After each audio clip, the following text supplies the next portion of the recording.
एक बार एक घना जंगल था जहाँ हर प्राणी अपनी जिंदगी में मस्त था। शेर बादशाह अपनी शान और ताकत के लिए मशहूर था और सब उससे डरता भी था पर इज्जत भी करता था। हाथी अपनी बुद्धि के लिए जाना जाता था, बंदर अपनी शरारत के लिए और मोर अपनी खूबसूरती के लिए। सब कुछ ठीक चल रहा था जब तक एक दिन एक नई आवाज जंगल में नहीं आई। वो आवाज थी एक छोटी सी लोमड़ी की, चालाक और तेज दिमाग वाली, पर दिल में जलन भरी थी। उसने देखा कि सब लोग शेर की बात मानते हैं और सोचा, अगर मैं इस जंगल का मालिक बन जाऊं तो। बस वहीं से उसने अपनी चाल चलनी शुरू की। सबसे पहले वो बंदर के पास गई। बंदर भाई, तुम सबसे तेज हो पर शेर तुम्हें कभी इज्जत नहीं देता। तुम्हारे जैसे बुद्धि वाले प्राणी को बादशाह बनना चाहिए। बंदर हंसकर बोला, छोड़ो ना लोमड़ी, मुझे इज्जत से ज्यादा मजा अपनी मस्ती में है। पर लोमड़ी लुकने वाली नहीं थी। फिर वो हाथी के पास गई। हाथी राजा, आप सबसे समझदार हो, सब आपकी सलाह मांगते हैं, लेकिन फैसला हमेशा शेर लेता है। क्या ये न्याय है? हाथी ने पहले इग्नोर किया, पर दिल के किसी कोने में एक शक बेच गया।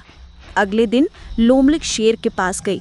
बादशाह, आपके बिना जंगल कुछ नहीं, पर आप देख रहे हो, हाथी अपने बुद्धि के जरिए सबको अपने तरफ कर रहा है। शायद वो बादशाह बनना चाहता है। शेर ने कुछ नहीं कहा, पर उसके दिल में भी शक आ गया। दिन गुजरते गए, बीच दूरियां बढ़ती गईं, छोटी बातों पर झगड़े होने लगे। जंगल के जानवर परेशान हो गए। पहले जहां सब एक थे, अब दो समूह बन गए, एक शेर के साथ और एक हाथी के साथ। लोमड़ी अंदर अंदर खुश थी, उसका प्लान सफल हो रहा था। फिर एक दिन इंसान जंगल के किनारे तक आ गया।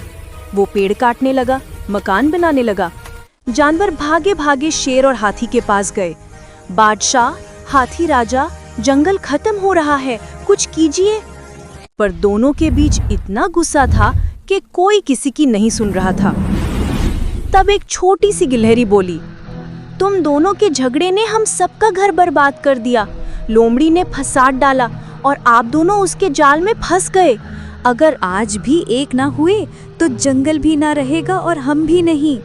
उसकी बात सुनकर शेर और हाथी चुप हो गए।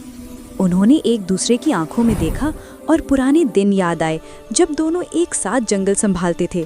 उन्होंने एक साथ जोर से गरज कर कहा, जंगल एक था, एक है और एक ही रहेगा। लोमड़ी भाग गई और सब जानवर खुश हो गए। जंगल में फिर से अमन और खुशी लौट आई। और उस दिन सबको एक बात समझ आई, जब हम अपने बीच दुश्मनी पैदा कर लेते हैं तो दूसरे हमारा फायदा उठाते हैं, लेकिन जब हम एक हो जाते हैं तो दुनिया की कोई ताकत हमें तोड़ नहीं सकती।